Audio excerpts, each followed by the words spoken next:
आजही आपल्याकडे फक्त 82% मुलांची जन्म नोंदणी होते. 18% मुलांची आणि मुलींची जन्म नोंदणी होत नाही. तू जिंकलास तर तू हुशार, तू नाही जिंकलास तर तुला काहीच येत नाही. आपण दुर्दैवानं आपण मुलांना जिंकायचं कसं एवढंच शिकवलंय, हरायचं कसं हे सुद्धा मुलांना शिकवण्याची गरज आहे. आम्ही ना काही दिवसांपूर्वी एक अभ्यास केला काहीतरी मुंबईमधल्या रेल्वे टर्मिनसचा.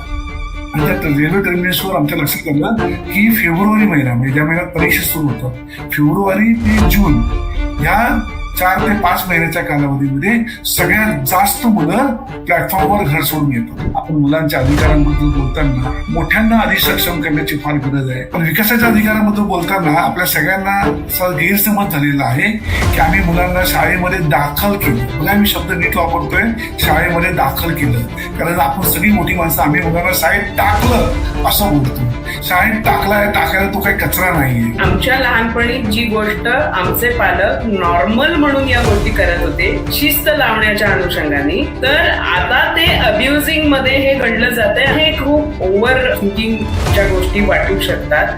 तर अशा सिच्युएशनला हा जो सुवर्ण मध्य आहे तो कसा साधला गेला पाहिजे पालकांनी. खूप लोकांचा गैरसमज झालेला आहे की शिस्त लावायला शिक्षा केली पाहिजे आणि शिक्षा केली की शिस्त लागते, असं काही नाही.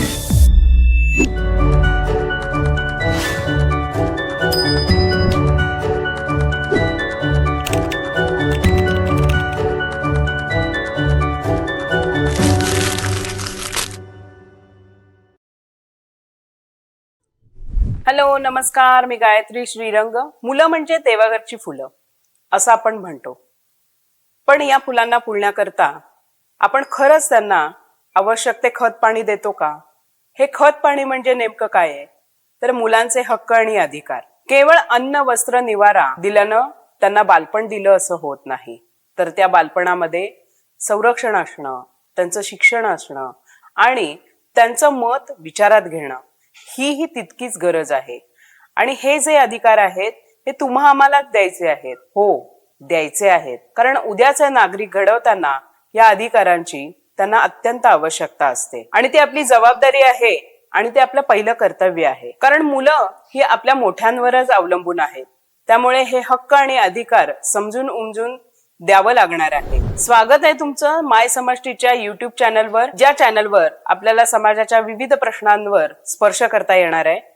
आजच्या बाल अधिकारांची पिगी बँक या पॉडकास्टवर तुमचं स्वागत आहे. या पॉडकास्टमध्ये आम्ही पहिल्या एपिसोडमध्ये घेऊन येत आहोत बाल हक्क अधिकार. आजचे आपले पाहुणे आहेत बरीच वर्ष बाल हक्क आयोगावर कार्यरत असलेले आपले सामाजिक कार्यकर्ते संतोष शिंदे सर, जे बाल हक्क चळवळीच्या प्रयत्नांमध्ये अतिशय अतुलनीय योगदान आहे त्यांचं. नमस्कार, माझं नाव संतोष शिंदे. मी विधायक भारती संस्थेसोबत काम करतो आणि जवळपास गेली अनेक वर्ष मी बाल अधिकार बाल संरक्षण क्षेत्रामध्ये कार्यरत आहे. राज्य बाल हक्क संरक्षण आयोगाचा सदस्य म्हणून काम करताना संपूर्ण महाराष्ट्र भर मुलांच्या प्रश्नांना घेऊन काम करण्याचा एक अनुभव आहे. पण त्यासोबत विधायक भारती म्हणून आम्ही काम करत असताना व्यवस्थांमध्ये बदल कसे आपल्याला आणता येतील, व्यवस्था अधिक कशा आपल्याला मजबूत करता येतील आणि बाल न्याय व्यवस्था अधिक सक्षम करणं या भूमिकेतून मी आणि आमची संपूर्ण टीम पोलिसांसोबत, न्याय व्यवस्थेसोबत, बालन्याय व्यवस्थेसोबत आम्ही गेली अनेक वर्ष काम करतो आहोत. आणि हे सगळं काम करत असतानाच जो एक मुद्दा लक्षात आला की लोकांपर्यंत पोहोचायचं असेल तर आपल्याला काही साहित्य तेही सोप्या भाषेत तयार करणं आवश्यक आहे. आम्ही बऱ्यापैकी मराठीतनं, हिंदीतून आणि इंग्रजीतून मुलांच्या संदर्भातलं, मुलांच्या अधिकारांच्या संदर्भातलं, मुलांच्या बाल संरक्षणाच्या मुद्द्यांना घेऊन असणारे अनेक वेगवेगळे जे कायदे आहेत, ह्या कायद्यांच्या अनुषंगाने बरंचसं साहित्य आम्ही तयार केलेलं आहे. आणि मला असं वाटतं की एक रिसोर्स ऑर्गनायझेशन म्हणून आम्ही सध्या कार्यरत आहोत. जरी मी मुंबईत असलो तरी सुद्धा काल म्हणजे आज पहाटेच मी सकाळी महाडच्या एका छोट्याशा गावातनं तिथल्या गावातल्या शिक्षकांचं प्रशिक्षण करून इथे आलेलो आहे. कारण आम्हाला असं वाटतं की व्यवस्था जर सक्षम झाल्या तर मुलांचे प्रश्न सुटायला अधिक मदत होईल आणि म्हणून व्यवस्थांसोबत काम करण्याचा माझा आग्रह कायम असतो. सर, आपण बरेच बाल हक्क अधिकार, मूलभूत अधिकार बालकांचे असतात याच्यावर आपण उहापोह करत असतो. पण नेमके बाल हक्क अधिकाराचा इतिहास नेमका काय आहे आणि भारत देशाची भूमिका काय आहे? नक्कीच मला सांगायला आवडेल सगळ्यांना आपल्या की एकूणच बाल अधिकारांचा इतिहास जवळपास गेल्या 100 वर्षांचा इतिहास आहे. म्हणजे काल परवा मुलांच्या अधिकारांबद्दल बोललं नाही गेलेलं आहे. 1924 साली पहिल्यांदा मुलांच्या अधिकारांबद्दलची मांडणी केली गेली. जेब इंग्लंटाईन हिनं मुलांच्या अधिकारांबद्दलची मांडणी केली आणि त्यावेळेस सगळ्या जगाला असं वाटलं की मुलांचे अधिकार कसले, मुलांना कशाला पाहिजे अधिकार, आणि त्यांनी त्यावेळेस उडवून लावलं त्या सगळ्या भूमिकेला. पण जेब इंग्लंटाईनने आपला हट्ट काही सोडला नाही आणि दुसऱ्या महायुद्धानंतर तिने पुन्हा एकदा सगळ्या जगासमोर की मुलांच्या अधिकारांबद्दलची मांडणी करायला हवी याबद्दलची भूमिका परत एकदा मांडली. आणि त्यावेळेस सुद्धा त्याच वेळेस म्हणजे संयुक्त राष्ट्रसंघाने बाल अधिकारांच्या व्यतिरिक्त मानव अधिकारांबद्दलची मांडणी केली होती. आणि मग मानव अधिकारांबद्दलची मांडणी केली गेली तेव्हा पुन्हा प्रश्न उपस्थित केला गेला की मोठ्यांना अधिकार दिलेले आहेत, मग मोठ्यांना अधिकार दिले असताना मुलांना वेगळे अधिकार देण्याची गरज काय? भारताला स्वातंत्र्य मिळालं आणि मग भारताला स्वातंत्र्य मिळाल्यानंतर आपल्या राज्यघटनेमध्ये मुलांच्या अधिकारांबद्दलची एक मांडणी केली गेली. मग सेक्शन 39E(F) असेल किंवा मग सेक्शन 10, 13 आणि 14 असेल की हे सगळे वेगवेगळे जे मुद्दे आहेत हे मुद्दे मांडले गेले की मुलांच्या अधिकारांना आपल्याला डावलून चालणार नाही, मुलांना शिक्षण मिळणं पाहिजे, मुलांना कोणत्याही परिस्थितीत मुलांचं शोषण होता कामा नये. आता मुलांचं शोषण होता कामा नये हा मुद्दा आपल्या संविधानापासून पुढे पुढे आलेला आहे. म्हणजे असं नाही की पॉक्सो कायदा आला किंवा जे ऍक्ट आला तेव्हा सगळं आलेलं आहे, त्याच्या आधीपासून याबद्दल बोललं जाते. म्हणजे सगळे मुद्दे मांडत असतानाच पुन्हा संयुक्त राष्ट्र संघाच्या बैठकीमध्ये म्हणजे हॉकचं जे काही संमेलन झालं त्यावेळेस मांडणी केली गेली आणि मग एक कमिशन नेमलं गेलं. 1979ला एक कमिशन नेमलं गेलं. 1979 to 1989 असा 10 वर्ष मुलांच्या अधिकारांचा अभ्यास वेगवेगळ्या राष्ट्रांमधून केला गेला आणि 20 नोव्हेंबर 1989 या दिवशी संयुक्त राष्ट्रसंघाने आमच्या देशातल्या प्रत्येक देशातल्या मुलांना अधिकार आहेत याची मांडणी केली. आणि म्हणून संपूर्ण जगात 20 नोव्हेंबर हा दिवस बाल अधिकार दिवस म्हणून साजरा केला जातो. आता भारत सरकारने 1989ला जरी सगळ्या जगाने मान्य केलेलं असलं तरी सुद्धा भारत सरकारने 11 डिसेंबर 1992 या दिवशी आमच्या भारतातल्या सगळ्या मुलांना अधिकार आहेत याची मांडणी केली आणि याची पूर्णपणे जबाबदारी स्वीकारली. आणि म्हणून आपण जर पाहिलं तर 11 डिसेंबर 1992 नंतर आपल्या भारतात मुलांच्या संदर्भातली धोरणं असतील, मुलांच्या संदर्भातली कायदे असतील, मुलांच्या संदर्भातल्या व्यवस्था असतील, या सगळ्या अधिक सक्षमपणे तयार करण्याचा, अधिक सक्षमपणे पुढे आणण्याचा प्रयत्न केला गेला. आता हा प्रयत्न जरी केला गेला असला तरी सुद्धा म्हणजे भारत सरकारने स्वीकारून सुद्धा जवळपास 33-34 वर्ष झालेली आहेत. म्हणजे ऑलमोस्ट 2 पिढ्या त्यांनी आपलं 18 वर्ष पूर्ण केलं अशा समोर आलेल्या आहेत. आणि तरी सुद्धा आपल्याला आजही मग म्हणजे आता नुकतंच म्हणजे सांगायला हरकत नाही पण 13 डिसेंबर 2025ला आणि 7 जानेवारी 2026ला म्हणजे याच महिन्यामध्ये महाराष्ट्र शासनाच्या शिक्षण विभागाने आमच्या मुलांची काळजी घ्या, शाळांनी मुलांची काळजी घ्या यासाठी परिपत्रक काढावं लागतं. मला असं वाटतं याच्यासारखं कुठलं दुर्दैव नाही, हरकत नाही. आपलं असं म्हणणं आहे देर आहे दुरुस्त आहे, अजूनही वेळ गेलेली नाहीये. आपण मुलांच्या अधिकारांबद्दल बोललं पाहिजे, मुलांच्या अधिकारांबद्दलची मांडणी केली गेली पाहिजे. आणि हा जो सगळा इतिहास आहे हा इतिहास आपल्या मुलांना, मोठ्या माणसांना अधिक नीट कळायला पाहिजे. मी तर असं म्हणतो की मुलांना कळण्यापेक्षा मोठ्या माणसांना आधी तो नीट कळायला पाहिजे. कारण मोठ्या माणसांकडनं वर्तणुकीची अपेक्षा आहे, मुलांकडनं नाही. बऱ्याचदा आपल्या सगळ्यांचा गैरसमज असाही झालेला असतो की मुलांना जर अधिकार दिले तर मुलं जास्त शेफार होतील, असं नाहीये. मुळात मुलांना अधिकार जर समजून सांगितले, मुलांना जर अधिकारांच्या सोबत जबाबदारीची जाणीव जर करून दिली तर अधिक सक्षमपणे मुलं पुढाकार घेत काम करतात.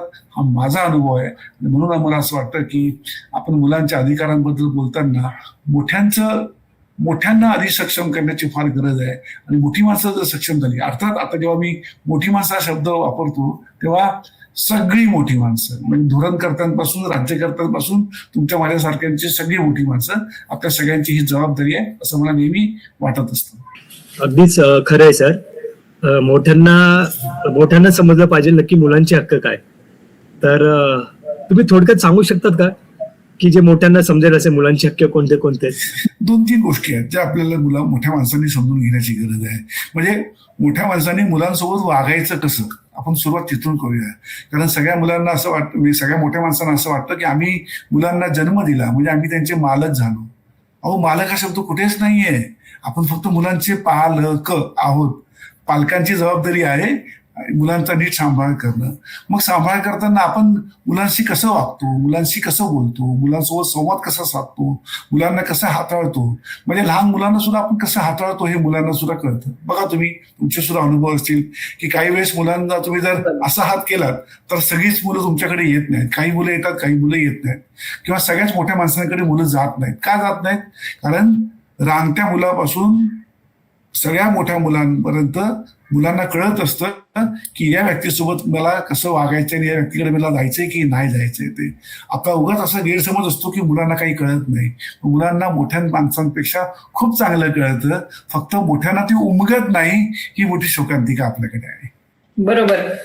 जनरली पालक आणि जेव्हा मुलांसोबत ते वाढत असतात, पालक आणि आपण नॉट ओनली पालक पण बाहेरचा समाज पण, म्हणजे शाळेच्या बाजूने पण इंटरॅक्शन होतं, नातेवाईकांच्या अनुषंगाने पण इंटरॅक्शन मुलांचं होत असतं.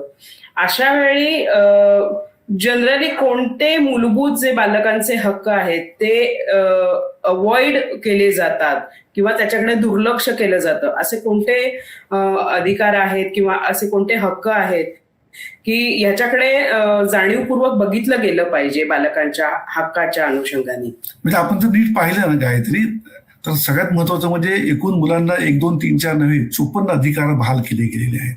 ह्या 54 अधिकारांमध्ये जेव्हा आपण बघतो तेव्हा ह्या 54 अधिकारांना 4 अधिकारांमध्ये विभागले गेले. पण दुर्दैवानं बोलताना आपण सगळेजण असं बोलतो की 4च अधिकार मुलांना आहेत. नाही, मुलांना 54 अधिकार दिले गेलेले आहेत. त्यातले 1 ते 42 जे आहेत ते निवड अधिकार आहेत, आणि 43 ते 54 जे आहेत ते त्या राष्ट्रांनी आपल्या राज्यांमध्ये, आपल्या देशांमध्ये काय करण्याची गरज आहे याच्याबद्दलची मांडणी त्याच्यामध्ये केलेली आहे. आणि याच्यातले जे या सगळ्या 54 अधिकारांना जे 4 मूलभूत अधिकारांमध्ये जे विभागले गेले त्याच्यातला आपण पहिला मुद्दा जो पकडण्याचा प्रयत्न केला की जगण्याचा अधिकार. आता जगणं म्हणजे काय? तर राईट टू बर्थ. म्हणजे आपल्याकडे आजही, म्हणजे मी सांगायची गरज नाही, आपल्या सगळ्यांना माहिती आहे की आजही आपल्याला PCN PNDT ऍक्टची निर्मिती करावी लागते. आत्ताच काही दिवसांपूर्वी समोर आलं की 1000 पुरुष मुलांमागे 924 मुली आपल्याकडे आहेत. म्हणजे जवळपास 76 मुलींची कमतरता भविष्यात आपल्याला भासणार आहे. मग PCN PNDT ऍक्टची स्थापना करावी लागली आपल्याला. याचा अर्थ काय की आजही आपल्याकडे मुलींना गर्भातच मारलं जायचं. म्हणजे आपण मुलींना जन्माला सुद्धा येऊ देत नाही अशी परिस्थिती आपल्याकडे आहे. हा एक मुद्दा. दुसरा तो मुद्दा की जन्माला आल्यानंतर मुलगी जर नकोशी असेल तर त्याची नावं काय ठेवली जातात. म्हणजे आजही पुरोगामी महाराष्ट्रामध्ये आपल्याला दिसतं काय, तर मुलींचं नाव नकोशी, सरला, निराशा. आता ही मी 2 नवीन नावं ऍड करतोय, सरला आणि निराशा, कारण नकोशी जवळपास सगळ्यांना माहिती आहे. पण सरला हे नाव सुद्धा, निराशा हे नाव सुद्धा नको असणाऱ्या मुलींची ठेवली जातात. ही किती मोठी शोकांतिका आहे की आपल्याकडे आपण मुलींची नावं सुद्धा धड ठेवत नाही. नंतरचा टप्पा जो येतो तो म्हणजे राईट टू बर्थ सर्टिफिकेशन. म्हणजे आजही आपल्याकडे म्हणजे UBI भूमिका घेतलेली आहे आपल्या भारत सरकारने, युनिव्हर्सल बर्थ रजिस्ट्रेशन. ही सगळ्या मुलांचं जन्म नोंदणी ही झालीच पाहिजे. आता एवढं आपण गेली 10-15 वर्ष बोलतो आहोत तरी सुद्धा आजही आपल्याकडे फक्त 82% मुलांची जन्म नोंदणी होते. 18% मुलांची आणि मुलींची जन्म नोंदणी होत नाही. मग आपण मोठी माणसं हे का टाळतो आहोत? याच्या मागची जर आपण कारणं बघितली तर परत मुलांचं शोषण आणि मुलांची बुद्धीच आहे. म्हणजे कसं, तर लहान वयात लग्न केलं आणि लहान वयात लग्न केल्यानंतर लहान वयातच बाळ जन्माला येणार असेल. आता सगळ्यांना माहिती आहे, आम्ही जर हॉस्पिटलमध्ये घेऊन गेलं तर आमच्या मागे पोलीस लागणार. मग घरातच, कुटुंबातच जन्माला मुलांना मुलींना आणलं जातं. आणि मग कुटुंबात जन्मलेलं मूल जे असतं त्याची कधीच जन्म नोंदणी केली जात नाही. म्हणजे एकीकडे आपण डिजिटलायझेशनच्या एवढ्या मोठ्या मोठ्या गोष्टी करतो आहोत, पण आजही ग्रामीण भागामध्ये या गोष्टी करायला लोक पुढाकार घेत नाहीयेत. कारण का, तर त्याच्या मागे परत मुलांचं आणि मुलींचं शोषण दडलेलं आहे.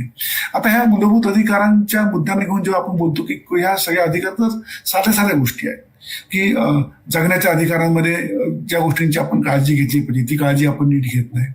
पुढचा टप्पा जो आहे तो जगणं जर शक्य झालं तर विकासाचा अधिकार. पण विकासाच्या अधिकाराबद्दल बोलताना आपल्या सगळ्यांना असा गैरसमज झालेला आहे की आम्ही मुलांना शाळेमध्ये दाखल केलं. बघा, मी शब्द नीट वापरतोय, शाळेमध्ये दाखल केलं. कारण आपण सगळी मोठी माणसं आम्ही मुलांना शाळेत टाकलं असं बोलतो. शाळेत टाकायला तो काही कचरा नाहीये. त्यामुळे शाळेत दाखल करणं आवश्यक आहे. आता शाळेत जेव्हा आपण दाखल करतो मुलांना तर आपण कधीच याबाबतची काळजी घेत नाही. आपल्याला असं वाटतं की मुलांना शाळेत दाखल केलं म्हणजे आमची जबाबदारी संपली. नाही हो, शाळेत दाखल करून नुसतं चालणार नाही आपल्याला, तर मुलांच्या बाकीच्या संगोपनाची जबाबदारी सुद्धा आपल्याचकडे असणार आहे. आणि मग फार आणखीन एक जो गैरसमज झालेला आहे सगळ्या लोकांचा की आम्ही शाळेत दाखल केलं की मुलं शिकतील. नाही असं. म्हणजे प्रत्येक मूल शिकू शकतं ही जी भूमिका मी नेहमी मांडतो, त्याच्यासाठी गरजेचं नाही की तुम्ही मुलांना शाळेतच दाखल केलं पाहिजे. शाळेत न जाता सुद्धा मुलं शिकू शकतात. मुळात ही संकल्पना आता आपण मोठ्या माणसांनी स्वीकारण्याची गरज आहे. आणि जोपर्यंत आपण ही मोठी माणसं ही संकल्पना स्वीकारत नाही तोपर्यंत मोठी अडचण आहे. मग तिसरा मुद्दा जो येतो तो म्हणजे तिसरा टप्पा जो येतो तो म्हणजे सहभागाचा. आता जेव्हा सहभागाबद्दल बोलतो तेव्हा मिनिंगफुल पार्टिसिपेशन, मुलांचा अर्थपूर्ण सहभाग आपण मोठ्या माणसांनी घेतला पाहिजे असं कायद्याला आणि सगळ्या यंत्रणेला अभिप्रेत आहे. पण दुर्दैवानं आपल्याकडे आम्ही फक्त टोकनिझम वापरतो. टोकनिझमच्या माध्यमातून आम्ही मुलांचा सहभाग घेतल्याचं वरकरणी दाखवतो आणि त्याच्यातनं मग मोठ्या अडचणी येतात की मग आम्ही फक्त मुलांचा वापर करतो, आम्ही मुलांचा सहभाग खरं तर घेत नाही. परत त्याच्याबद्दल मी उदाहरण देतो की म्हणजे गेल्या अनेक वर्षांपासून आपल्याकडे 2 ऑक्टोबर आला की स्वच्छता मोहीम राबवली जाते. आणि या स्वच्छता मोहिमेमध्ये सगळ्या शाळांना सांगितलं जातं की तुम्ही ही मोहीम राबवायची. शाळेतले शिक्षक टीचर रूम मध्येच बसतात आणि सगळ्या मुलांना जबरदस्तीने सांगितलं जातं की सगळ्यांनी शाळा स्वच्छ करा. मुलांवर सगळी जबाबदारी टाकून आपण कसं काय स्वच्छता मोहीम राबवू शकतो? मग आम्ही मोठी माणसं त्यांना ओरिएंटेशन सुद्धा देत नाही की स्वच्छता म्हणजे काय. स्वच्छता करणं म्हणजे केवळ वरकरणी दिसणारा भौतिक कचरा उचलणं नव्हे, तर आपल्या मनातली स्वच्छता, हे सगळे मुद्दे आहेत. म्हणजे आपण सहभाग घेतोय का त्यांच्यावर जबाबदारी टाकतोय, आपली जबाबदारी झटकतोय? एक्झॅक्टली, जबाबदारी झटकतो. म्हणजे त्याच्याबद्दल एक सुंदर सुशांत एक अनुभव आहे की जेव्हा मी राज्यपालक संरक्षण आयोगाचा सदस्य म्हणून काम करत असतो तेव्हा शिक्षण विभागाने आमच्या समोर अशी माहिती आणली की जेव्हा शाळा सुरू होतात तेव्हा पहिले 4 ते 5 दिवस मुलं शाळेमध्ये येत नाही. म्हटलं का, त्याचं कारण काय? म्हटलं का येत नाही? मग त्याचं कारण जेव्हा कळलं तेव्हा कारण त्यांच्याकडनं मोठ्या माणसांकडनं नीट येईना. मग आम्ही भूमिका घेतली की आपण मुलांसोबत बोलूया की तुम्ही पहिले 4-5 दिवस शाळेमध्ये का जात नाही. आणि मुलांकडनं जे समजलं ते फार इंटरेस्टिंग होतं. मुलांचं असं म्हणणं होतं की पहिले 4-5 दिवस शाळेत जाऊन नुसतं शाळा साफ करावी लागते, बेंच साफ करावे लागतात आणि म्हणून आम्ही शाळेमध्ये जात नाही. आता मुळात शाळेमध्ये मुलांनी आनंदाने यावं, शाळेमध्ये मुलांसाठी स्वच्छ वातावरण असावं, शाळेमध्ये मुलांकडनं अनेक चांगल्या चांगल्या गोष्टी करण्यासाठी मुलांना प्रसन्न वाटावं, ह्या भूमिका मोठ्यांच्या आहेत. म्हणजे मी तर नेहमी असं म्हणतो गायत्री की आपण मोठी माणसं लाभार्थी आहोत, मुलं नाही आहेत. मोठी माणसं आपण लाभार्थी आहोत. म्हणजे शाळेमधले शिक्षक लाभार्थी आहेत, संस्थांमधले कर्मचारी लाभार्थी आहेत, कुटुंबातले आई बाबा लाभार्थी आहेत. शाळेचं ओझं वाटावं अशी निर्माण केली. खरंय. आणि म्हणून त्या सगळ्याच्यातनं मुलांना त्या गोष्टी बनतात. आणि चौथा आणि महत्वाचा मुद्दा जो आहे सगळ्या प्रक्रियेत तो म्हणजे संरक्षणाचा अधिकार. आता जेव्हा आपण संरक्षण म्हणतो तेव्हा सगळ्या प्रकारच्या शोषणापासून मुलांचं संरक्षण होणं अपेक्षित आहे. मग ते शारीरिक असेल, मानसिक असेल, भावनिक असेल, बौद्धिक असेल, आर्थिक असेल, लैंगिक असेल आणि आता ऑनलाईन शोषण. त्या सगळ्या प्रकारच्या शोषणापासून मुलांचं संरक्षण होणं अपेक्षित आहे. पण दुर्दैवानं आम्ही मोठी माणसं मुलांची नीट वागत नसल्यामुळे वेगवेगळ्या पद्धतीने आमच्याकडनं मुलांचं शोषण सुरू असतं. आणि मला असं वाटतं की म्हणूनच मोठ्या माणसांना हे सगळं नीट समजून घेण्याची गरज आहे. नुसतं समजून नव्हे, तो उमजून घेण्याची गरज आहे. आणि जेव्हा मोठी माणसं समजून आणि उमजून घेतील तेव्हा खऱ्या अर्थाने आपण सांगू शकतो की अरे वा, मुलांच्या अधिकारांबद्दलची मांडणी करायला आम्ही सक्षम आहोत. म्हणजे आता आपल्याला अजूनही लढायची गरज पूर्णपणे आहे हे लक्षात येईल. जगण्याचा हक्क त्यामध्ये सांगितलं की म्हणजे अगदी बर्थ सर्टिफिकेट म्हणजे मुलांच्या नोंदणीसाठी संघर्ष करायला लागतो ग्रामीण भागामध्ये. पण मी इथं पुण्यामध्ये पण ही परिस्थिती बघितली की शहरामध्ये पण अशा अनेक वस्ती आहेत की तिथं त्यांना मोठ्या प्रमाणात संघर्ष करायला लागतोय. बर्थ सर्टिफिकेट मिळत नाहीये, त्यामुळे पुढच्याकडे आपण म्हणतो शिक्षण हक्क कायदा, पण डॉक्युमेंट असून देखील त्यांना शाळेकडून म्हणजे डॉक्युमेंट नसल्यामुळे त्यांना शाळेकडून प्रवेश दिला जात नाहीये. हे खरंय, तर हे खरंय, हे खरंय. म्हणजे आता अपार नोंदणी आणि ज्या काही प्रक्रिया म्हणजे ज्या काही गोष्टी शाळेमध्ये मागितल्या गेल्या त्याच्यामध्ये कंपल्सरी आधार कार्ड आणि बर्थ सर्टिफिकेट कंपल्सरी केले गेलेले आहे. आणि अनेक मुलांकडे बर्थ सर्टिफिकेट आणि आधार कार्ड नाहीये. म्हणजे शिक्षण विभागाने लक्षात आल्यानंतर शिक्षण विभागाकडून सगळ्या जिल्ह्यातल्या कलेक्टरांना सांगितलं गेलं की तुम्ही वेगळी एक मोहीम चालवा. मोहीम चालवून सुद्धा आजही जवळपास 6 ते 7% मुलांची नावं अपार नोंदणीमध्ये झालेली नाहीत. अजूनही मुलांना बर्थ सर्टिफिकेट आणि आधार कार्ड नसल्यामुळे शाळेमध्ये नाव त्याचं घ्यायचं कसं हा मुद्दा आहे. म्हणजे आता मुलांची शिकण्याची इच्छा आहे, मुलांची शाळेत जाण्याची इच्छा आहे, पण आता मोठ्या माणसांच्या डोक्यात असं आहे की तुझ्याकडे कागदपत्र असतील तरच तू शिकू शकतो. म्हणजे पूर्वीच्या काळी असं नव्हतं ना. पूर्वीच्या काळी पटकन तुमच्या कानाला हात लागला की त्या ठिकाणी 1 जून जी सर्वश्रुत सगळ्या लोकांचा जन्मदिवस साजरा केला जातो तशी तारीख दाखल करताना वापरली जायची. आता अनेक अडचणी आहेत आणि मग कागदपत्रांचा ससेमिरा मागे लागल्यामुळे पालक असा विचार करतात ती नको ती शाळा, राहून दे मूल माझ्या घरी, जे काय होईल ते होईल. तर हा एक मुद्दा आहे. आणि मला असं वाटतं की आपल्या परत मोठ्या माणसांच्या भूमिका आपल्याला अधिक स्पष्ट व्हायला हव्यात. मोठ्या माणसांना आपल्याला कळायला हवं, राज्य करताना कळायला हवं, धोरण करताना कळायला हवं, त्याची अंमलबजावणी करणाऱ्या बाकीच्या इतर व्यवस्थांना हे कळायला हवं की नेमकं कशा कशा पद्धतीने आपल्याला मुलांचे जे मुद्दे आहेत हे अधिक सोपे करणं गरजेचं आहे. आपण ते क्लिष्ट करत चाललेलो आहोत आणि जेव्हा आपण अधिक क्लिष्ट करतो तेव्हा परत याचा नुकसान मोठ्यांचं होत नाहीये, मुलांचंच होतंय. हे आपण कायम लक्षात घेतलं पाहिजे. किंवा मला नेहमी असं वाटतं की म्हणजे कोरोना काळामध्ये 2 वर्ष मुलं शाळेत नाही गेली तरी सुद्धा मुलं शिकली की नाही, शिकली. शाळेत मुलांना पाठवण्यामागे मोठ्यांची परत स्वार्थी भूमिका आहे की एकदा का मूल शाळेत जायला लागलं की मला 2-4 तास माझी कामं करायला वेळ मिळेल असं वाटायला लागतं आणि म्हणून मुलांना लवकर शाळेत दाखल केलं जातं. आता तर मुलांना नुसतं शाळेतच नाही तर वेगवेगळ्या हॉबी क्लासला पाठवणं, मग सकाळी 7 वाजल्यापासून संध्याकाळी 8 वाजेपर्यंत मुलांना बिझी ठेवणं.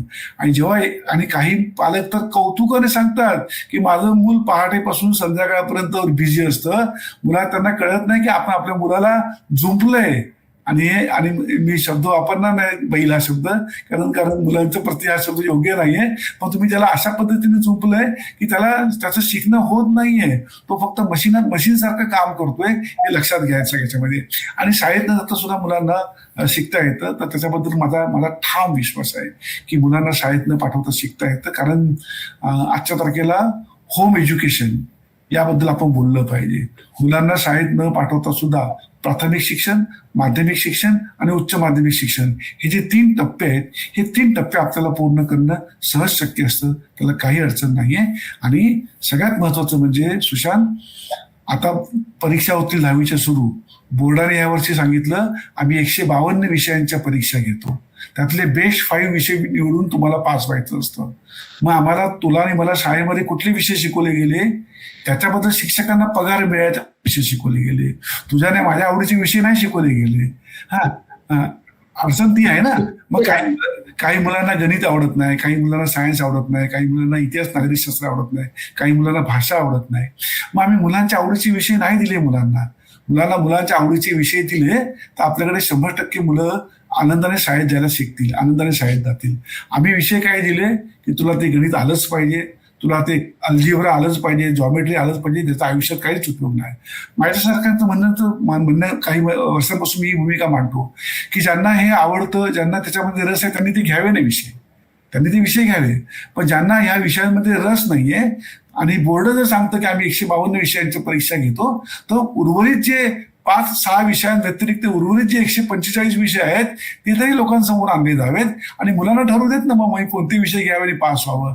एखाद्याला वाटेल की मी कम्प्युटर घ्यावं तरी कम्प्युटरमधनं पास व्हावं, एखाद्याला वाटेल मी होम सायन्स घ्यावं तरी होम सायन्समधनं पास व्हावं. अडचण नाहीच आहे काय, पण आपल्याला विषयाची ओळखच करून दिली जात नाही आणि मग मोठी अडचण निर्माण होते. आणि मग पुन्हा तो एक मोठा टबू आपल्याकडे आहे की 10वीला जर तुला चांगले मार्क नाही मिळाले तुला किंवा तिला तर तुला जीवनात काहीच येत नाही. म्हणजे 10वी बद्दल आपण ते एक असं बागुलबुवा तयार करून ठेवलेलं आहे की मुलांना मोठी अडचण येते. आणि मग आता बघा ना, म्हणजे आम्ही ना काही दिवसांपूर्वी एक अभ्यास केला गायत्री मुंबईमधल्या रेल्वे टर्मिनसचा, आणि त्या रेल्वे टर्मिनसवर आमच्या लक्षात आलं की फेब्रुवारी महिना म्हणजे ज्या महिन्यात परीक्षा सुरू होतात, फेब्रुवारी ते जून या 4 ते 5 महिन्याच्या कालावधीमध्ये सगळ्यात जास्त मुलं प्लॅटफॉर्मवर घर सोडून येतात. बापरे. म्हणजे परत मोठ्या माणसांकडे सगळं येतं की आम्ही मोठी माणसं मुलांसोबत कसं वागतो आहोत आणि मुलं कसा विचार करतायत. बरं, दुसरा आणखीन एक मुद्दा काय आपल्या सगळ्यांचा की आपल्या सगळ्यांना असं वाटतं की आपली मुलं ही अव्वलच आली पाहिजे, ती शाळेमध्ये पहिलीच आली पाहिजे आणि त्यांचा नंबर चुकला. तुम्ही कधीतरी जाऊन बघा, म्हणजे आजही मी सगळ्यांना आवाहन करतो की जेव्हा ओपन हाऊस असतं तेव्हा ओपन हाऊसच्या दिवशी शाळेच्या बाहेर जाऊन उभं राहा. तुम्हाला पालक मुलाशी कसे वागतात हे दिसेल. म्हणजे वर्गात बसल्यावर पालक शिक्षकांचं सगळं ऐकतो, पेपर तपासलेले बघतो आणि बाहेर आल्यानंतर मुलाला झापतात पालक. का? की तुला आम्ही एवढे महागडे क्लास लावले, तुला मी एवढं सगळं देते, तुझी आम्ही सगळी काळजी घेतो, तरी सर तू अभ्यास का करत नाही. ते मूल बिचारे मान खाली घालून उभं असतं, त्याला सुचत नसतं काय बोलावं. आणि सगळ्या मुलांसमोर जेव्हा मोठी माणसं आपण मुलांचा अपमान करतो तो मुलांच्या फार जिव्हारी लागतो, हे पालकांना कळत नाही. आणि म्हणून मुलं पालकांसोबत मग सिलेक्टिव्ह बोलतात, हे पालकांच्या लक्षात येत नाही. म्हणजे आजूला पालकांसोबत सिलेक्टिव्ह बोलतात. म्हणजे विकासाचा जो हक्क आहे तो केवळ शाळेत जाण्यापुरता, मार्क पाडण्यापुरता आणि ह्याच्या पुरताच मर्यादित पालक ठरत आहेत किंवा समाज म्हणून पण तीच भूमिका राहतीये. खरंय. म्हणजे अनेक गोष्टी आहेत ना. म्हणजे आम्ही मुलांसोबत कधी बसून सिनेमा छान बघतो का? आम्ही मुलांसोबत बसून सिनेमा बघताना मी मुलांना सांगतो का की सिनेमा बघताना काय काळजी घ्यायची असते, सिनेमाला कुठे बघायचं असतं, सिनेमातलं दिग्दर्शन कुठे बघायचं असतं, सिनेमातली गाणी कुठे आपण छान ऐकायची असतात, गाणी ऐकायला आपण मुलांना किती शिकवतो, नाट्यसंगीत ऐकायला आपण मुलांना किती शिकवतो, नाटकांना आपण मुलांना किती घेऊन जातो, नाटक पाहणं का गरजेचं आहे मुलांना आपण कधी समजून सांगतो का. हे शहरी भागातलं झालं. ग्रामीण भागामध्ये वेगवेगळ्या जत्रा भरतात, वेगवेगळ्या गोष्टी घडतात. त्या सगळ्या प्रक्रियेमध्ये मुलं फक्त मजा म्हणून जातात, पण त्याचा इतिहास किती लोकांना माहिती आहे. म्हणजे आता सगळ्या जत्रांचा सीझन सुरू झालेला आहे सगळीकडे. ह्या जत्रा का भरवल्या जातात, ह्या जत्रांची गरज का लागली, हे ते सुद्धा एक मनोरंजनाचं साधन आहे. त्या मनोरंजनाकडे आपण कसं बघणार आहोत हा खरा मुद्दा आहे. आणि या सगळ्या प्रक्रियांमध्ये आणखीन एक जो मुद्दा आपल्या मोठ्या माणसांच्या लक्षात येत नाही तो म्हणजे मुलं आता एकल कोंडी होत चाललेली आहेत. मुलं खेळत नाहीये. म्हणजे शहरांमधनं मैदानं गायब होत चाललेली आहेत. खूपशा शाळांना मैदानच नाहीये.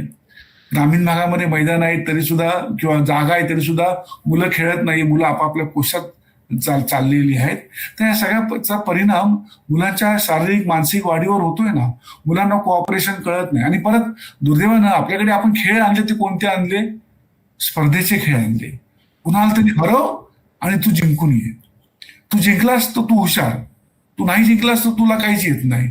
आपण दुर्दैवानं आपण मुलांना जिंकायचं कसं एवढंच शिकवलंय, हरायचं कसं हे सुद्धा मुलांना शिकवण्याची गरज आहे. आणि जेव्हा मुलं हरतील तेव्हा त्यांच्या जीवनामध्ये त्यांना वेगवेगळे मार्ग सापडतील की मी जर या गोष्टींमधनं हरलो तर मला नवीन गोष्टी निवडण्यासाठी काय तयारी करावी लागेल. पण दुर्दैवाने आपण पालक म्हणून आग्रह हाच धरतो की तू जिंकलं पाहिजे. आणि म्हणून मला या ठिकाणी ती सुरेश भटांची कविता नेहमी आठवते. त्या कवितेतली शेवटची 2 वाक्य होती ती फार महत्वाची आहे की विजय तो कसला उरावर जखम जो करणार नाही. म्हणजे आपण सगळी मोठी माणसं फक्त मोठ्या मुलांना जिंकलं आणि जिंकलंच पाहिजे असं बोलतो, पण मुलांना आपण हरल्याने काय नेमक्या गोष्टी घडतात याची सुद्धा जाणीव करून देण्याची गरज आहे. मी आणखी नेहमी एक उदाहरण देतो गायत्री त्याबद्दलचं की मी सगळ्या पालकांना सांगतो की तुम्ही सितारे जमी पर हा सिनेमा नक्की पहा. त्या सिनेमामध्ये शेवटच्या टप्प्यामध्ये त्यांची टीम हरते व्हॉलीबॉलमध्ये त्यांची टीम हरते, बास्केटबॉलमध्ये सॉरी त्यांची टीम हरते, तर ती मुलं आनंद व्यक्त करतात की आपण हरलो, म्हणजे हरलो म्हणून आहे, हरल्यानंतर ती मुलं आनंद व्यक्त करतात. तेव्हा त्यांचा कोच सांगतो की अरे म्हणजे तुम्ही आनंद का व्यक्त करताय, तुम्ही दुसरे आलेला आहात. तेव्हा ती मुलं जे सांगतात ते फार मस्त सांगतात. त्यांचं म्हणणं असं असतं की सर उनको 1 मिला, हमको 2 मिले. म्हणजे मुलं बघा किती सुंदर विचार करतात. पण आपण मोठी माणसं फक्त 1 नंबरला जायचा विचार करतो आणि मुलांच्या डोक्यामध्ये आहे की आम्हाला 2-2 मिळाले, आम्हाला 1 नाही मिळालं. मला असं वाटतं की मुलांकडनं आपण शिकलं पाहिजे, मुलांचं भावविश्व आपण समजून घेतलं पाहिजे.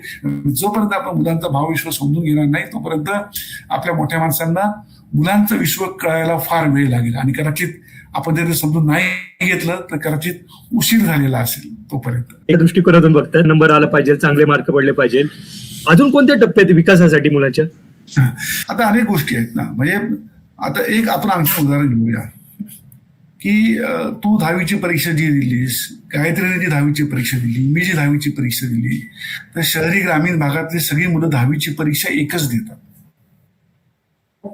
पण शहरातले किंवा सुशिक्षित असे काही आई बाबा आहेत की जे मूल 10वीला आणि 12वीला गेल्यावर वर्षभर रजा घेतात मुलाची किंवा मुलीची 10वीला गेल्या म्हणून काळजी घ्यायला. आणि दुसरे आई बाबा असे आहेत की त्यांना आपलं मूल 10वीला गेलं हे सुद्धा माहीत नसतं, आहे ना.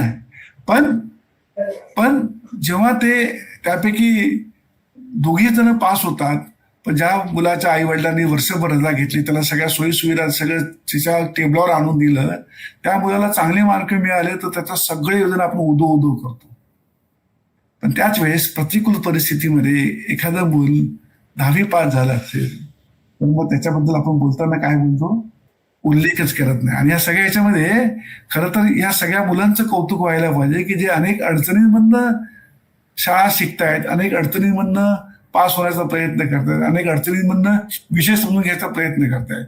बघा, क्लासेसचं फॅड फक्त आपल्या शहरी भागांमध्येच आहे, निम शहरी भागातच आहे.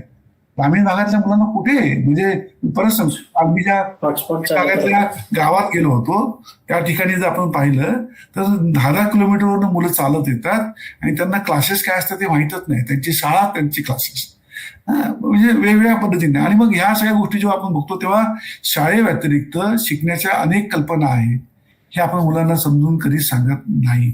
खेळण्यातनं सुद्धा मुलांचा विकास होतो हे आपण सांगत नाही. बागकाम किंवा शेतीकाम या सगळ्या गोष्टी सुद्धा तेवढ्याच महत्वाच्या आहेत. आणि मी नेहमी म्हणतो की आता जेव्हा नवीन शैक्षणिक धोरण आलंय तर विषयांच्या शाळा जशा आहेत तशा आपल्या बागा, म्हणजे शेतीच्या शाळा असल्या पाहिजे, खेळांच्या शाळा असल्या पाहिजे, वेगवेगळ्या हुन्नर शिकण्याच्या शाळा असल्या पाहिजे. दुर्दैवानं त्याला आपण तेवढं महत्व देत नाही. आपण सगळेजण महत्व कशाला देतो, शिक्षणाला अधिक महत्व देतो. त्यामुळे शिक्षणाव्यतिरिक्त अनेक अशा गोष्टी आहेत मुलांच्या ज्या करणं आपल्याला शक्य होणार आहे. शिक्षणाबरोबर कला, क्रीडा हे खूप महत्वाचे पॉइंट आहेत, पण त्याच्याकडे पण आपण सगळे स्पर्धेतूनच घुसलेले आहे. याबरोबर जसं तुम्ही सांगितलं विकासाचे टप्पे आहेत आणि नंतर तुम्ही बोललो तर संरक्षणाचे काही मुद्दे बोलले होते. बऱ्याच वेळा न कळतपणे सामान्य पालकांकडून पण मुलांच्या हक्कांची पायमल्ली केली जाते. तर अशी काही उदाहरणं सांगू शकतात का? आहेत ना. म्हणजे पालक म्हणण्यापेक्षा मी पालक म्हणून सगळे, म्हणजे मी 2 पालकत्वाबद्दल बोलतो. एक कौटुंबिक पालकत्व आणि एक सामाजिक पालकत्व. म्हणजे कौटुंबिक पालकत्व निभावताना आपल्या सगळ्यांना असं वाटतं की मुलं आमची जबाबदारी आहे, मुलं आमची जबाबदारी आहे, मुलांचं आम्ही काही करू आणि माझं मूल आहे, माझ्या मुलासोबत मी कसंही वागलं तरी सुद्धा कुणी मला विचारायचं नाही, असं नाहीये. म्हणजे आणखीन एक जो मुद्दा, म्हणजे 2007 साली भारत सरकारने एक अभ्यास केला, national study on child abuse. म्हणजे हा वेबसाईटवर उपलब्ध आहे, सगळ्यांनी तो अभ्यास जरूर वाचायला पाहिजे की national study on child abuse. आणि ह्या अहवालामध्ये 22,000 मुलांना विचारलं गेलं की जेव्हा तुम्हाला तुमचे आई बाबा, तुमचे गुरुजन, तुमचे ताई दादा, तुमचे शेजारचे लोक हे तुम्हाला ओरडतात, रागवतात किंवा वेळप्रसंगी एखादा फटका लागवतात किंवा जास्त मारहाण करतात, तर तेव्हा तुमच्या भावना काय, तुम्हाला काय वाटतं की त्यांनी काय केलं पाहिजे. किंवा मुलांनी जे उत्तर दिलं ना ते आपल्या सगळ्या मोठ्या माणसांच्या डोळ्यात अंजन घालणार आहे. त्या मुलांचं असं म्हणणं होतं की आम्हाला इथे नाही लागत, आम्हाला इथे लागतं. आणि मग मग मग मुलांना विचारलं गेलं की तुमच्यासोबत काय केलं पाहिजे, तेव्हा त्यांचं असं म्हणणं आहे की आमच्यासोबत बोललं पाहिजे, आमच्यासोबत संवाद साधला पाहिजे. एकदा संवाद साधल्याने आम्हाला कळेल असं नाही, पण मारल्याने सुद्धा आम्हाला कळेल असं नाहीये. त्यामुळे आमच्यासोबत बोललंच पाहिजे. पण दुर्दैवानं आपण मोठी माणसं वेगवेगळ्या गोष्टींचा वापर करत मुलांसोबत चुकीच्या पद्धतीने वागत असतो. त्याच्यामध्ये बोलणं झालं, मारणं झालं. म्हणजे एका शाळेमध्ये मी सहज मुलांना विचारलं की अशा घरातल्या कोणत्या कोणत्या गोष्टी आहेत की ज्याच्याबद्दल ज्याची तुम्हाला भीती वाटते. तर मुलांनी लाटण्यापासून, बाबांच्या पट्ट्यापासून, फुटपट्टीपासून, झाडूपासून, उलटण्यापासून सगळी नावं सांगितली. मग प्रश्न विचारला शाळेमध्ये कशाच्या गोष्टी असे विचारतात. मुलांनी चॉक, डस्टर, पट्टी, फुटपट्टी, खोडरबर हे सगळे सांगितले. मग मुलांना बघा किती कळतं. आपल्याला मोठ्या माणसांना खरंच नाही कळत. मी वारंवार हे बोलतोय, मला माफ करा, पण मी हे वारंवार यासाठी बोलतोय की खरंच आपल्या मोठ्या माणसांना कळत नाही की मुलांच्या जीवनामध्ये या सगळ्या ज्या वस्तू आहेत या भीतीदायक वस्तू आहेत. आणि या भीतीदायक वस्तूंमुळे मुलांना असं वाटत असतं नेहमी की आम्हाला ह्या वस्तूंची गरज खरं तर नाहीये. ह्या वस्तूंचा वापर खरा वेगळा आहे, पण त्याचा वापर वेगळ्या पद्धतीने आपण मोठी माणसं करतो आणि त्याची चीड मुलांमध्ये आलेली असते. मुलांना कळत असतं, पण मुलं हे बोलून दाखवत नाही आणि मग त्यांचा कधीतरी राग निघतो. आणि म्हणून म्हणजे एका शाळेमध्ये मला तिकडच्या शिक्षकांनी तक्रार केली की सर, आमच्या शाळेमध्ये ज्या दिवशी सेंट ऑफ असतो त्या दिवशी संध्याकाळी तुम्ही जर शाळेत येऊन बघाल तर मुलांनी शाळेची सगळी बटणं, आमच्या टॉयलेटमधले सगळे नळ आणि हे सगळं खराब केलेलं असतं, तोडून टाकलेलं असतं आणि काय भिंतीवर लिहिलेलं असतं. तर म्हटलं मग शाळेने विचार करायला हवा की मुलं ज्यावेळी ते असं शेवटच्या दिवशी जाताना करतात तेव्हा तुमच्याबद्दलचा राग त्यांचा 9 वर्ष साठलेला राग आहे, सहन केलेला तो राग तो व्यक्त होतो त्यावेळेस. पण मला याच उत्तराला जोडून असा प्रश्न विचारायचा आहे सर, की पालकांना जे आमच्या लहानपणी जी गोष्ट आमचे पालक नॉर्मल म्हणून या गोष्टी करत होते शिस्त लावण्याच्या अनुषंगाने, तर आता ते अब्युजिंग मध्ये हे गणलं जातंय असं पालकांचं किंवा असं जनरल की ज्यांना हे पालकांचे मूलभूत अधिकार हक्क माहिती नाहीयेत त्यांना हे खूप ओव्हर थिंकिंगच्या गोष्टी वाटू शकतात किंवा वाटत आहेत. तर अशा सिच्युएशनला हा जो सुवर्ण मध्य आहे तो कसा साधला गेला पाहिजे पालकांनी? नाही, नक्की. म्हणजे मला गायत्री खूप छान प्रश्न हा विचारला तू. म्हणजे गेले काही दिवस मी याच्याबद्दल बोलतो पण आहे की शिक्षा आणि शिस्त या 2 वेगवेगळ्या संकल्पना आहेत. बरोबर. खूप लोकांचा गैरसमज झालेला आहे की शिस्त लावायला शिक्षा केली पाहिजे आणि शिक्षा केली की शिस्त लागते. असं काही नाहीये. शिक्षा केल्याने शिस्त लागते असं नाहीये, किंवा शिस्त लावण्यासाठी शिक्षाच केली पाहिजे असंही नाहीये. आणि मला वाटतं की हे 2 मूलभूत मुद्दे आपण मोठ्या माणसाने समजून घेण्याची गरज आहे. शिक्षा आपण मुलांना आपण त्याच्या ज्ञानाच्या कक्षा रुंदाव्यात म्हणून त्याला आपण वेगवेगळ्या गोष्टी शिकायला पाठवत असतो.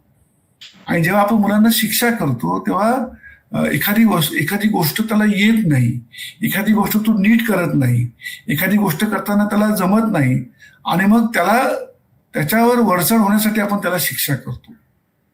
आता शिक्षा केल्याने त्या वेळेपुरता चूक सुधारली जाते, पण मुलांच्या रोजच्या नियमित प्रक्रियेमध्ये काही फरक पडत नाही.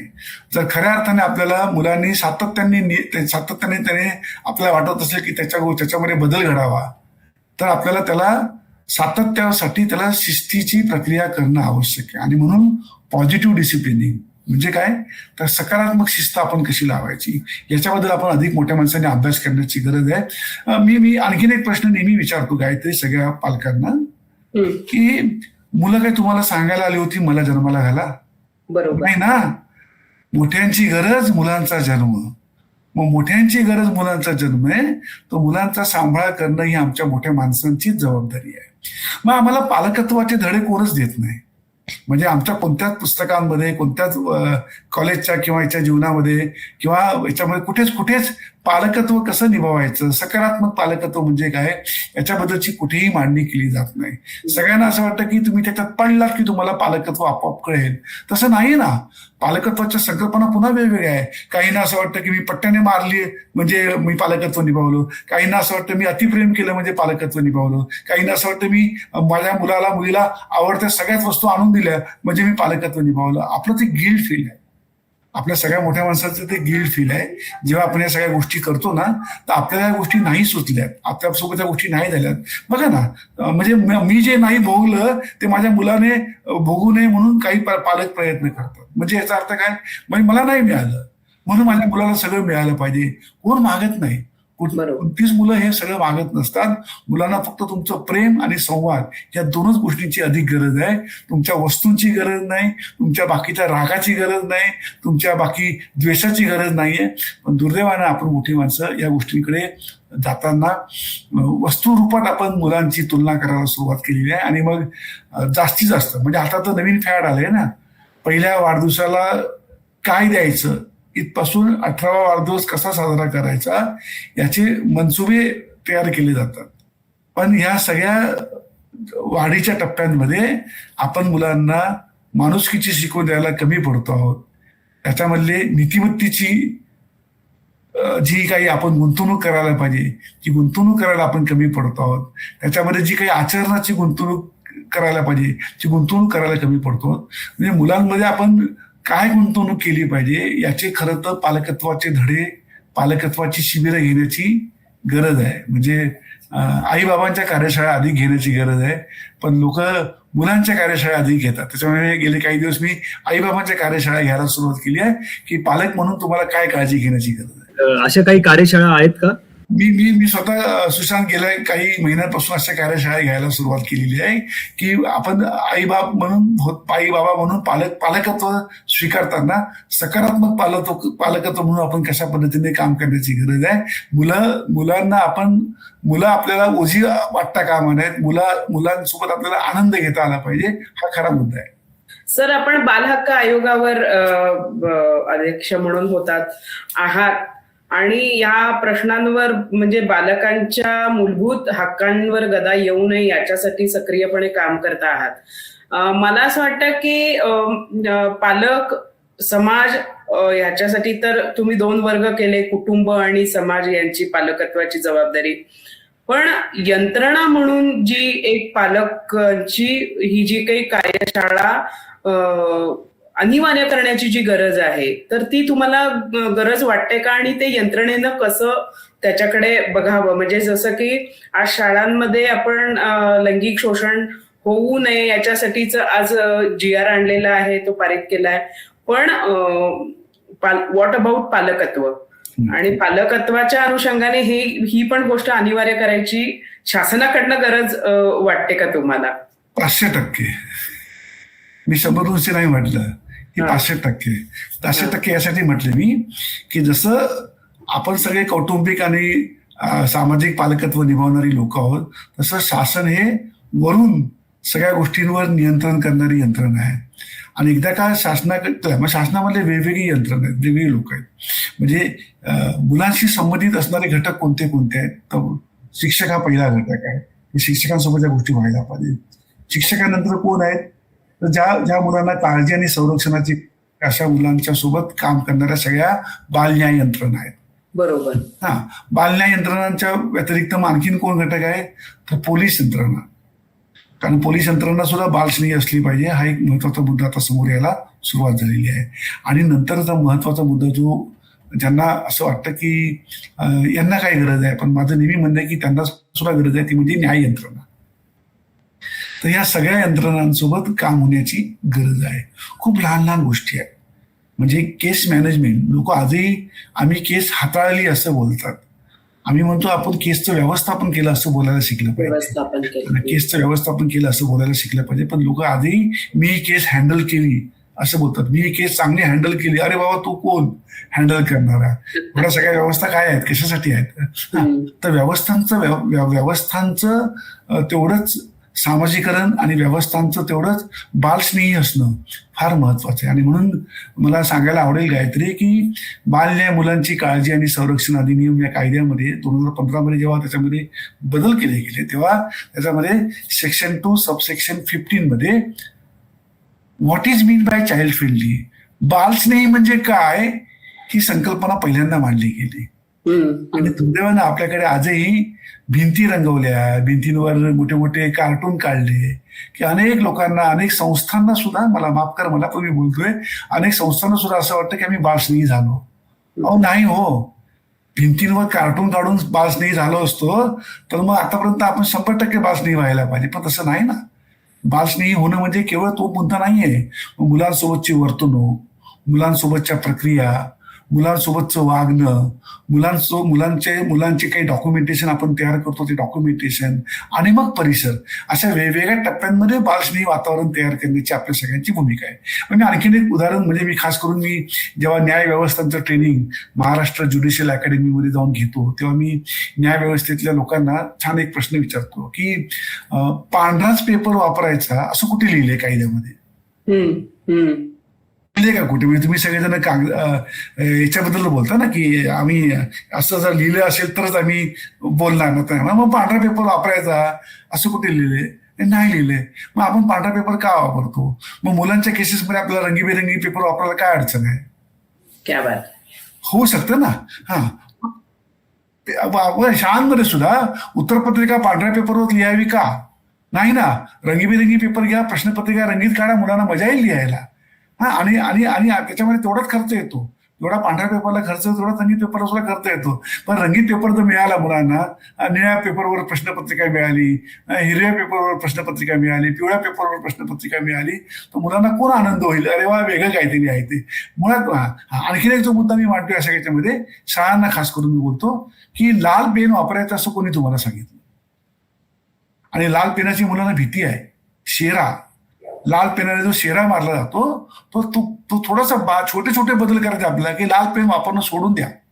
मुलांना काय, मोठ्यांना पण भीती आहे लाल पेनाची. एक्झॅक्टली. मग लाल पेन वापरणं सोडून दिलं, कारण लाल पेन तुम्हाला समोरच्याला त्याची चूकच दाखवायची आहे, शून्य आणि चुकाच दाखवायच्या आहेत, तर लाल पेनाची गरज काय? तुम्ही अशी सांगितलं तरी कळणार ना त्याला किंवा तिला कळणार ना, त्याला काय अडचण नाहीये.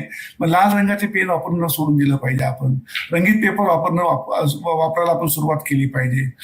आपण मुलांच्या सोबत ज्या काही गोष्टी करतो, जे काही डॉक्युमेंटेशन करतो, ते डॉक्युमेंटेशन करताना आपण किती काळजीपूर्वक करतो, किती काळजीपूर्वक मुलांशी बोलतो. मग मुलांसोबतचा संवाद, कम्युनिकेशन प्रश्नच आहे. लोकांना कळतच नाही मुलांशी. म्हणजे मी परत तुम्हाला सुद्धा दोघांना विचारतो की आपल्या कुटुंबातल्या मुलासोबत किंवा मुलीसोबत आपण शाळा, अभ्यास, खेळ, खाणं पिणं, मित्र आणि मोबाईल याच्या व्यतिरिक्त काय बोलतो? आहे ना? बरोबर. आणि आपण हे परत मोठ्या माणसांनी विचार करणारे मुद्दे आहेत की आम्ही खरंच काय बोलतो? आम्ही मुलांसोबत गप्पा मारतो का? आम्ही मुलांना वेगळ्या गोष्टी समजून सांगतो का? ज्या काही गोष्टी घडतात, समाजामध्ये घडतात, त्याचे वेगवेगळे कंगोरे आपण मुलांना सांगायचा प्रयत्न करतो का? गरज आहे ना. मुलांचे दृष्टिकोन तयार कुठून होणार? मुलांना या गोष्टीकडे कसं पाहायचं हे कळणार कुठून? कळणार कसं? आणि आपण ह्या गोष्टी शिकवत नसल्यामुळे खूप मोठी अडचण निर्माण होते. आणि मग मुलांना आपण पोपटपंची करायला शिकवतो. 1 आणि 1 2च, पण 1 आणि 1 11 पण होऊ शकतात हे आपण सांगायला विसरतो. आणि ही जी मिसिंग लिंक आहे ना, ती फार धोकादायक आहे पुढच्या पिढ्यांसाठी. एवढंच फक्त मला असं वाटतं की मोठ्या माणसांनी लक्षात ठेवण्याची गरज आहे. आता मुद्दा आला प्रशासनातल्या लोकांचा की त्यांना हे सगळं आवश्यक आहे की नाही? आवश्यक आहे ना. कारण आजही आम्हाला, मग ते बालगृहातले कर्मचारी असू दे, निरीक्षण गृहातले कर्मचारी असू दे, पोलीस स्टेशन मधले कर्मचारी आणि अधिकारी असू दे, आजही आम्हाला मुलांसोबत बोलायचं कसं हे अजूनही कळलेलं नाहीये. सगळ्यांना असं वाटतं की आम्ही खूप मोठी मेहरबानी करतो, या मुलांना आम्ही संस्थेमध्ये सांभाळतो, या मुलांना आम्ही निवासी शाळांमध्ये सांभाळतो, आम्ही या मुलांवर मेहरबानी करतो. अरे नाही बाबा, तू नाही मेहरबानी करत, ती मुलं तुझ्यावर मेहरबानी करतायत. ती मुलं आहेत म्हणून तुला पगार मिळतोय, लक्षात घे. मला वाटतं की ही भूमिका जरा उलटी करण्याची गरज आहे. आणि त्याच्यामध्ये मग आपल्याला हे सगळे मुद्दे सांगताना काय काळजी घेतली पाहिजे, कसं केलं पाहिजे हे सांगण्याची गरज आहे. पोलिसांसोबत सुद्धा, खास जेव्हा मी पोलिसांचे वेगवेगळे प्रशिक्षण घेत असतो, उद्या सुद्धा माझं कोर्टातल्या कारकुनात म्हणजे सगळे अधिकाऱ्यांचं प्रशिक्षण घेत असतात. मी ना असे मुद्दे शोधून काढतो गायत्री की खरंच ज्यांना हे सगळं सांगण्याची गरज आहे. मग कोर्टातले जे कारकून असतात त्यांच्यासोबत मी उद्या प्रशिक्षण घेतोय. का तर तुमची जबाबदारी आहे. मग ती पॉक्सोची केस असेल, मग ती एखाद्या विधिसंजस्यग्रस्त बालकाची केस असेल, एखाद्या काळजी आणि संरक्षणग्रस्त मुलांची केस असेल, या केसचं महत्व जाणून तुम्हाला त्या मुलाच्या कुटुंबासोबत आणि न्यायव्यवस्थेसोबतला मधला दुवा म्हणून काम करायचं असेल तेव्हा काय काळजी घेण्याची गरज आहे, गरज आहे. आणि हे जर आपण सगळ्या मोठ्या माणसांनी स्वीकारायला सुरुवात केली तर मला असं वाटतं की असं वेगवेगळ्या प्रक्रिया आहेत की ज्या प्रक्रियांमधनं मुलांना पण मजा येईल आणि ह्या सगळ्या व्यवस्थेची कोणाला भीती वाटता कामा नये. म्हणजे ह्या व्यवस्था सगळ्या माझ्यासाठी आहेत. ह्या व्यवस्थेचा उपयोग मला चांगल्या कामासाठी करायचा आहे आणि ह्या व्यवस्था मला मदत करणाऱ्या आहेत. ही रुजवण मुलांमध्ये आणण्यासाठी ह्या सगळ्या व्यवस्थांनी काम करण्याची गरज आहे. मग ती शाळा असू देत, मग ती बालन्याय व्यवस्था असू देत, मग ते पोलीस असू देत की न्याय व्यवस्था असू देत, या सगळ्यांनी जर जबाबदारी नीट स्वीकारली तर आणखीन एक जो मुद्दा मी आशादायक बोलतो की आपण सगळ्यांनी आज काम केलं, आज 2026 मध्ये, तर त्याचे परिणाम आपल्याला 2070-2080 मध्ये दिसणार आहेत. 27 मध्ये नाही दिसणार, 28 मध्ये नाही दिसणार आहेत, 70 किंवा 80 मध्ये दिसणार आहेत. कारण तेव्हा आपण नसू, त्यावेळेच्या पिढ्यांसाठी त्याचा उपयोग खूप छान होणार आहे. म्हणून आपण आज काम करण्याची गरज आहे. सर, माझा पुन्हा तोच प्रश्न राहील की जसं मगाशी म्हणालात की बाललैंगिक अत्याचार असेल, बालकांवर होणारे हिंसात्मक अत्याचार असतील, तर जनरली पालक म्हणून, समाज म्हणून ती शांतता का किंवा ते गुप्त का ठेवली जाते की मुलांवर होणारे मारहाण किंवा हे लवकरात लवकर समोर येत नाहीत, केसेस या त्या लवकर दाखल होत नाहीत आणि त्या दाखल झाल्या तरी त्या पूर्णपणे निराकरण किंवा तो न्याय मिळेल अशा गोष्टी होत नाहीत. तर ह्याला काय कारण असावं? समाजात म्हणजे सगळ्याच कुटुंबांना जी भीती आहे आपल्या इभ्रतीची, आणि ही इभ्रत परत म्हणजे ऑन व्हॉट कॉस्ट हा प्रश्न आहे की तुमचा बळी देऊन तुम्हाला तुमची इभ्रत सांभाळायची असेल तर मग अडचण आहे. आणि या इव्रतीमुळेच बऱ्याचदा पालक म्हणतात की आम्हाला तक्रार करायची नाही, किंवा तक्रार केली तर नंतर त्यांचं नॉन कॉपरेशन असतं, किंवा मग आता तर परत एक नवीन कल्पना पुढे यायला सुरुवात झालेली आहे की एखाद्या चाइल्ड सेक्शुअल अब्यूजच्या केसमध्ये आम्ही आमच्या मुलीचं लग्न त्या मुलासोबत करून देणार आहोत असं न्यायालयात सांगण्याची अहमिका लागली आता की आमची तयारी आहे लग्न होण्याची. म्हणजे काय, त्या मुलीच्या भावनांचं काय, त्या मुलीच्या विचारांचं काय, त्या मुलीसोबत आपण या गोष्टीबद्दल कधी विचारपूस करतो का, तिला काय वाटतं याचा कधी विचार केला का, तिच्या मनात काय चाललंय याची कधी माहिती घ्यायचा प्रयत्न आपण केला? काही नाही. म्हणजे आपल्या मोठ्या माणसांच्या खोट्या इब्रतीसाठी आपण मुलांचा बळी देतो आहोत, ही एक शोकांतिका आहे. आणि या सगळ्यामध्ये आणखीन एक जो महत्वाचा मुद्दा समोर यायला लागलाय तो म्हणजे मुलांना आपण विचारात घेत नाही आहोत. म्हणजे अनेक केसेसमध्ये मी हे जवळून पाहिलंय की मुलांना वाटतं की आपण तक्रार नोंदवली पाहिजे, पुढे गेलं पाहिजे, पण पालक त्याच्यासाठी तयार नसतात आणि याचे परिणाम मोठेपणी त्या मुलांवर किंवा मुलींवर झालेले दिसतात. कारण तो जो व्रण आहे ना शोषणाचा, तो असा पुसून टाकला जात नाही आणि तो कुठल्याच प्रक्रियेत तो पुसला जात नाही. आणि दुर्दैवाने आपल्याकडे न्याय म्हणजे काय हा प्रश्न आहे. एखाद्याला शिक्षा होणं म्हणजे न्याय. अरे पण त्या मुलीच्या मनावर जे कोरले गेले त्याला कुठे न्याय मिळाला? शिक्षा झाली, 10 वर्षे झाली, जन्मठेप झाली, पण त्या मुलीसोबत घडलं असेल त्याला काय, तिला काय, त्याचा बेनिफिट तिला काय मिळाला? शिक्षा दुसऱ्या व्यक्तीला झाली, त्या व्यक्तीला झाली, तिला काय झालं, तिला काय मिळालं त्याच्यातनं? त्याच्यामुळे आपल्याला या संकल्पना सुद्धा शिक्षेच्या ज्या आहेत ना त्या वेगळ्या पद्धतीने बघण्याची गरज आहे आपल्याला. कारण म्हणजे इतर देशांमध्ये रेस्टोरेटिव्ह जस्टिस बद्दल बोलायला सुरुवात केली आहे, आपल्याकडे अजूनही नाहीये. आपल्याकडे अजूनही रेस्टोरेटिव्ह जस्टिसचा दुसरा वेगळा चुकीचा अर्थ काढला गेलाय. तो म्हणजे त्या पीडित, त्या प्रभावित बालिकेने त्या आरोपीसोबत लग्न म्हणजे झालं काम, असं नाही आहे ते. पलीकडे आपण सगळ्यांनी विचार करायला हवा. आणि परत न्याय व्यवस्थांमध्ये सुद्धा याच्याबद्दलची प्रक्रिया खूप करण्याची गरज आहे, की आपल्याला काय वेगवेगळ्या गोष्टी अशा आहेत की त्याच्याबद्दल आपल्याला बोलण्याची गरज आहे. त्याच्यामुळे म्हणजे जेव्हा जेव्हा मुलांचा मुद्दा येतो ना गायत्री, तेव्हा केवळ आपण कायद्याच्या अनुषंगाने कायद्याच्या परिपक्वतेतून बोलून चालणार नाही, तर मुलांच्या भावनांना लक्षात घेत कायद्याच्या कल्पनांचा वापर कसा करायचा याची सांगड घालायला आपण शिकलं पाहिजे. दुर्दैवानं आपण कायद्याचा कीस पाडतो, पण आपण ह्या ज्या प्रक्रिया आहेत त्याच्याबद्दल काहीच बोलत नाही. आणि मला वाटतं की ती वेळ आता येऊन ठेपलेली आहे. आता आपल्याला त्या गोष्टीबद्दल बोलण्याची गरज आहे की नेमकं आता आपल्याला झाला म्हणजे मुलांना अधिकार मिळून मुलांच्या संरक्षणाचे मुद्दे काय समोर येऊन वेगवेगळ्या व्यवस्था तयार होऊन एक टप्पा झाला. आता पुढच्या टप्प्यांवर आपल्याला काम करण्याची गरज आहे आणि ते पुढचे टप्पे आपल्याला मोठ्या प्रमाणात समोर आणण्याची गरज आहे. सर, मुलांचा जर सहभाग वाढला तर कुटुंब आणि समाजामध्ये काय बदल होऊ शकतात किंवा काय मेजर फरक दिसू शकतील असं तुम्हाला वाटतं? खूप चांगले फरक दिसू शकते. म्हणजे साधी गोष्ट आहे. म्हणजे आपण गाव पातळीवर विचार करूया. आता प्रत्येक गावामध्ये गाव बाल संरक्षण समिती असली पाहिजे असं कायद्याने म्हटलेलं आहे. Village child protection committee VCPC असली पाहिजे. मोठ्यांच्या नजरेतून गोष्टी वेगळ्या असतात आणि मुलांच्या नजरेतून गोष्टी वेगळ्या असतात.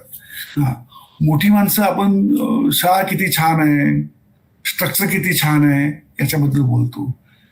मुलं बोलतात की आम्हाला शाळेमध्ये येताना भीती कसली वाटते, आमचं घर ते शाळा या दरम्यान आम्हाला अशा कोणत्या कोणत्या जागा आहेत ज्याची भीती वाटते. आणि जेव्हा मुलं हे सांगतात ना ते त्या ठिकाणी त्या जागा क्लेम करायला आपण शिकलं पाहिजे की ज्याच्यातनं वातावरण सुरक्षित मुलांसाठी तयार होईल. आणि म्हणजे मी नेहमी आणखीन सगळ्यांना सांगतो की तुम्ही आपल्या कुटुंबातल्या मुलांना सुद्धा विचारा की तुझं घर ते शाळा या दरम्यान तुला अशा कोणत्या कोणत्या जागा आहेत ज्याची तुला भीती वाटते. अनेक जागा आहेत. कारण आपल्या मोठ्या माणसांना त्याला काय घाबरायचं. मुलं सांगतात. मी तुला कालचं उदाहरण मी सांगतो फक्त. मी त्या अतिशय डोंगराळ भागातल्या त्या शाळेतल्या फक्त तिकडे 31 दहावीतली मुलं होती. 9 किलोमीटरवरून चालत होती. त्या मुलांना मुलीने विचारलं मी की तुम्हाला रस्त्याने येताना भीती नाही वाटत का, हा सगळा जंगलचा रस्ता आहे. तुम्हाला वाटते ना, कसली भीती वाटते. मग 2 मुलांनी सांगितलं की आमच्या रस्त्यामध्ये ना भूताचं झाड आहे. म्हटलं भूताचं झाड हा काय प्रकार आहे. तर निलगिरीचं झाड जे असतं ना त्याची साल गेली की ते साल पांढरं त्याचा बुंदा जो असतो तो पांढरा होतो आणि तो चकाकतो. तर तो पांढरा बुंदा असल्यामुळे आणि त्याच्या अशा फांद्या अशा लांब पसरतात त्याच्यामुळे त्याची जी हे आहे प्रतिकृती जी आहे ती एखाद्या पांढरी साडी घातलेल्या भूतासारखी दिसते. असं मुलांची आम्हाला झाडाची भीती वाटते. काही मुलींनी सांगितलं आम्हाला कावळ्यांची भीती वाटते. तर कावळ्यांची भीती काय वाटते तर म्हणजे आम्ही जेव्हा येतो ना तर ते कावळे आम्हाला टोच मारतात. तर मी काल संध्याकाळी लगेच माझ्या एका पक्षीप्रेमी मित्राला विचारलं येता का मला अस्वस्थ बसू देईना की असं कसं शक्य आहे, एका ठिकाणी आल्यावरच कावळे कसे टोच मारतात. तेव्हा त्यांनी सांगितलं की जसं मोठ्या माणसात मस्करी करायला आवडतं, मजा करायला आवडते, तसं प्राण्यांना सुद्धा आवडतं. आणि एका विशिष्ट जागी आल्यानंतर कावळे सुद्धा तुम्हाला टोच मारतात म्हणजे. आता मुलांनी या 2 गोष्टी मला सांगितल्या. त्याचा विचार जर केला मी तर त्यांना कधी कोणी त्या विचारत नसतील. जेव्हा त्यांना विचारलं तेव्हा त्या मुलांनी हे सगळं सांगितलं. आणि मला मुद्दा हा महत्वाचा वाटतो गायत्री या ठिकाणी की आपण मोठ्या माणसांनी आपल्या मुलांसोबत म्हणून बोललं पाहिजे, विचारलं पाहिजे, त्यांच्यासोबत संवाद साधला पाहिजे. आणि मग हे जे सगळे जे सुरक्षिततेबद्दल आपण बोलतो, मुलांच्या संरक्षणाबद्दल जे बोलतो ना तर ते लांब कुठे जायची गरज नाही. तर ती सुरुवात आपल्या घरात नाही करता येऊ शकते का, हा मुद्दा आहे. मुलांचा सहभाग घेतला तर आपल्या सगळेजण आपण ज्या ठिकाणी राहतो त्या ठिकाणी झाडं लावलेली असतात. आपल्या सगळ्यांचा असा समज झालेला असतो की मुलं झाडं तोडतात. पण जर मुलांना नीट समजून सांगितलं, झाडांची काळजी घेतली तर आपल्याला ही झाडं किती मस्त मज्जा करायला उपयोगी पडणार आहेत. तर सगळ्यात जास्त जपणूक मोठ्या माणसांपेक्षा मुलंच करतात झाडांची. आपल्याला आपल्या परिसरामध्ये अशा लहान लहान गोष्टी करायला मुलांची मदत घेता येऊ शकेल. परिसर स्वच्छ असावा जेव्हा आपण म्हणतो तेव्हा आपण मुलांसोबत स्वतः उतरलं पाहिजे परिसर स्वच्छ करायला. मग मुलं सुद्धा कचरा करत नाहीत. कोणी कचरा केला तर थांबवतात. मग बाकीच्या गोष्टी आहेत म्हणजे एकमेकांना सहकार्य करणं, एकमेकांना मदत करणं, एकमेकांना अडचणीच्या काळात मदत करणं. जेव्हा असे प्रसंग जेव्हा आपल्या कुटुंबात येतात, आपल्या परिसरात येतात, आपल्या गावात येतात, आपण ज्या ठिकाणी राहतो त्या ठिकाणी येतात, त्यावेळेस मोठी माणसं घरात बसतात की त्या ठिकाणी रोल मॉडेल म्हणून मुलांसमोर येतात. हा खरा मुद्दा आहे. तुम्ही जर घरात बसलाल तर मुलं सुद्धा आपली घरातच बसणार नाही, मला काही त्याचं देणं घेणं नाही या भूमिकेत जातील. पण मी जर समाजातल्या चांगल्या गोष्टी कमी करायला, वाढवायला आणि वाईट गोष्टी कमी करायला पुढाकार घेतला तर मुलं सुद्धा त्याच्यामध्ये पुढाकार घ्यायला तयार असतात. हा माझा अनुभव आहे. त्याला जोडून प्रश्न असा आहे की मुलं ही अनुकरणवादी असतात, असं आपण म्हणतो. आज जे समाजामध्ये जी गरिबी आहे, भेदभाव आहे, जो भ्रष्टाचार आहे किंवा अजून अस्पेक्ट्स आहेत, हिंसाचाराचे अजून बऱ्याच गोष्टी आहेत. पालक एका विशिष्ट स्पर्धेमध्ये अडकलेले आहेत, सिद्ध करण्याच्या, पैसा कमावण्याच्या, अशा वेगवेगळ्या स्पर्धांमध्ये, पद कमावण्याच्या अशा स्पर्धांमध्ये अडकले. याच्यामध्ये बालकांचे राईट्स आणि बालकांचा विकास हे तुम्ही कसं पाहता? हे कसं पुढे डेव्हलप होणार आहे किंवा कसं पुढे चित्र तुमच्या समोर डोळ्यासमोर येत आहे? म्हणजे एकतर पालक म्हणून दोन्ही, कौटुंबिक पालक म्हणून सुद्धा आणि सामाजिक पालक म्हणून सुद्धा स्पर्धेला आपण बाद करायला हवं. हा माझा पहिला प्रयत्न राहील की स्पर्धेला आपण बाद करायला हवं. आणि आपण स्पर्धांना बाद करायला शिकलो तर आपोआपच आपल्या अपेक्षा मुलांकडनं कमी असतील आणि अपेक्षा कमी राहिल्या की दुःख कमी होतं. हा सिद्धांत आहे. बरोबर. दुर्दैवाने आपल्याकडे अपेक्षा खूप ठेवल्या जातात. अपेक्षा पूर्ण नाही झाल्या की मग सगळ्यांना, पालकांना दुःख होतं आणि मग माझं मूल शाळेमध्ये अव्वल नाही आलं, माझं मूल स्पर्धेत जिंकलं नाही म्हणून दुःख करणारी कुटुंब मी पाहिलेली आहेत. पण त्याच वेळेस माझं मूल खेळतं, माझं मूल मजा करतं, माझं मूल आनंदी राहतं, माझं मूल सगळ्या लोकांसोबत जाऊन मिसळतं. तर मला असं वाटतं की हे जे मुद्दे आहेत ना, म्हणजे आपल्या मुलांचा IQ वाढतोय की आपल्या मुलांचा EQ वाढतोय हे आपण तपासायला हवं. दुर्दैवानं काही काळापूर्वी आपल्याकडे IQ वर खूप भर दिला गेला. त्यामुळे तीच संकल्पना लोक घेऊन पुढे अजूनही चालतात की मुलांचा IQ छान असेल तर सगळं जग त्याने जिंकलं. असं नाही आहे. तुमच्या IQ पेक्षा तुमचा EQ किती छान आहे हे फार महत्वाचं आहे. आणि म्हणून मुलांना वेगवेगळ्या प्रकारच्या भावनांचं व्यवस्थापन करायला आपण शिकवलं पाहिजे. वेगवेगळ्या भावनांचं व्यवस्थापन करत असताना आपण त्या भावनांच्या मुद्द्यांना कसं समजून घेतलं पाहिजे, इतरांच्या भावना समजून घेणं, आपल्या भावना समजून घेणं आणि त्याच्यातनं तिसरी भावना तयार करणं, हे तरंग आपण मुलांना शिकवले पाहिजे. दुर्दैवानं आपण मोठी माणसं मुलांना 1:1 न शिकवता 1 आणि 1 2च आणि तुला 2 आलेच पाहिजे शिकवते. त्या 1 आणि 1 मध्ये जी काही सुंदर कल्पना आहेत, संकल्पना आहेत, त्या आपल्याला मुलांना सांगता आल्या पाहिजेत. पण याच्यामध्ये काय होते माहिती नाही गायत्री, की मोठ्या माणसांचं वाचन कमी, मोठी माणसं व्हॉट्सअप युनिव्हर्सिटीवर अवलंबून आहेत. बरोबर. आणि युनिव्हर्सिटीतल्या सगळ्या गोष्टींबद्दल त्यांना असं वाटतं की हे खरं हे खोटं असं नाहीये ना. त्याच्यात सुद्धा खूप चांगल्या गोष्टी येतात, त्या तरी आम्ही वापरतो का? खरा मुद्दा आहे. त्याच्यामुळे मुलांमध्ये ह्या गोष्टी जर आपल्याला खरोखर आणायच्या असतील तर पालकांमध्ये ह्या गोष्टी आधी आणण्याची गरज आहे. मग आम्ही मुलांना काय देतो, आम्ही मुलांना काय शिकवतो, आम्ही मुलांना प्रेम शिकवतो का, आम्ही मुलांना सहभाग शिकवतो का, आम्ही मुलांना सहकार्य कसं करायचं हे शिकवतो का. आणि आपल्या कुटुंबामध्ये, आणि आणखी एक जी गोष्ट घडते ना आजच्या काळामध्ये, की कुटुंबांमध्ये आता एकच मूल असतं बऱ्याचदा. आणि मग एक मूल असेल की मग बऱ्याच लोकांना असं वाटतं की त्या एका मुलाला मी जगातल्या सगळ्या वस्तू आणून दिल्या की मी छान पालकत्व निभावलं.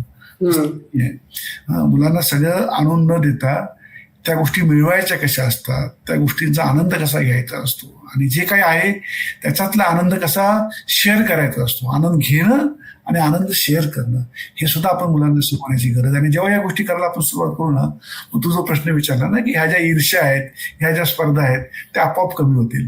पण सगळ्या मोठ्या माणसांना स्पर्धात जगण्यात फार इंटरेस्ट आहे. त्यामुळे स्पर्धा ह्या कंट्रोल ऑल डिलीट कशा होतील आपल्या सगळ्यांच्या जीवनातून त्याचा प्रयत्न करणं आवश्यक आहे. आणि त्या गोष्टी आताच्या पिढीला कठीण जाईल करायला, पण मला असा नेहमी विश्वास वाटतो की पुढची पिढी हे नक्की करणार, कारण पुढची फार लॉजिकल वागतात. बालकांची काळजी आणि संरक्षणाची संदर्भातली जी मुलं असतात, म्हणजे मागे मी जो एक डेटा बघितला होता की जवळजवळ 39% जी लोकसंख्येपैकी 39% लोकसंख्या ही आपल्या बालकांची आहे. 43% आता. किती? 43%. 43% आहे. आणि ती 43%पैकी सुरक्षित बालक किती आहेत हा एक आकडा आपल्याला फार तपासून बघावा लागेल. कारण त्याच्यामध्ये सुद्धा सजग पालक असणं आणि सजग समाज त्या पालकाच्या अवतीभोवती असणं ही खूप वेगळी गोष्ट आहे. आणि ह्याच्यातनं काळजी आणि संरक्षणाची मुलं यांची संख्या जास्त वाढतीये. आणि हे खरं तर समाजाचं चांगलं हे नाहीये, द्योतक नाहीये. तर अशा सिच्युएशनला आपण यंत्रणा किंवा समाज म्हणून कुठे नेमकं कमी पडतो आहोत, कुठे नेमक्या गोष्टी करणं अपेक्षित आहे असं तुम्हाला वाटतं? याच्यात 2 गोष्टी मी सांगायचा प्रयत्न करतो. एक तर सगळ्यात म्हणजे आपण सुरक्षित समाज कशाला म्हणावा हा खरा प्रश्न आहे. आणि काही टक्के मुलं सुरक्षित आहेत असा आपला जो समज आहे, तर मी असं नेहमी म्हणतो की 100% मुलं सुरक्षित नाहीत. मग ती चांगल्या कुटुंबात राहणारी असू देत, अतिशय उत्कृष्ट पालन पोषण करणाऱ्या सधन कुटुंबातली असू देत, किंवा मग आपल्या बालगृहातली निरीक्षणगृहातली मुलं असू देत, मुलं ही कुठेच सुरक्षित नाहीयेत. का ती सुरक्षित नाहीयेत? तर आम्ही मोठ्या माणसांनी त्यांच्यासाठी जे काही वातावरण तयार करून ठेवलेले आहे ते वातावरण सगळं असुरक्षित आहे. आज घडीला कुटुंबातल्या मुलांसोबत आणि मुलींसोबत लैंगिक अत्याचार होत नाहीत का? होतात ना. आज घराच्या बाहेर पडल्यानंतर लैंगिक अत्याचार किंवा कुठल्या प्रकारचं शोषण मुलांचं होत नाही का? तो होत आहे. म्हणजे असं कुठेच आता क्षेत्र राहिलेलं नाहीये की ज्याच्याबद्दल आपण मोठी माणसं गॅरंटी देऊ शकतो की ह्या ठिकाणी मूल गेलं म्हणजे आमचं मूल सुरक्षित असेल. सुरक्षिततेच्या संकल्पना आपल्याला बदलाव्या लागतील. मग सुरक्षित म्हणजे काय? तर त्याच्यासोबत काही लैंगिक अत्याचार नाही झाला म्हणजे सुरक्षित नाही ना, असं नाही ना. त्याच्या पलीकडे जाऊन आहे. आमच्या मुलांशी बोलणारी लोक कम्युनिकेट कसं करतायत, आमच्या मुलांसोबत बोलणाऱ्या ज्या काही यंत्रणा आहेत त्या मुलांना किती समजून घेत आहेत. आम्ही मूल प्रथम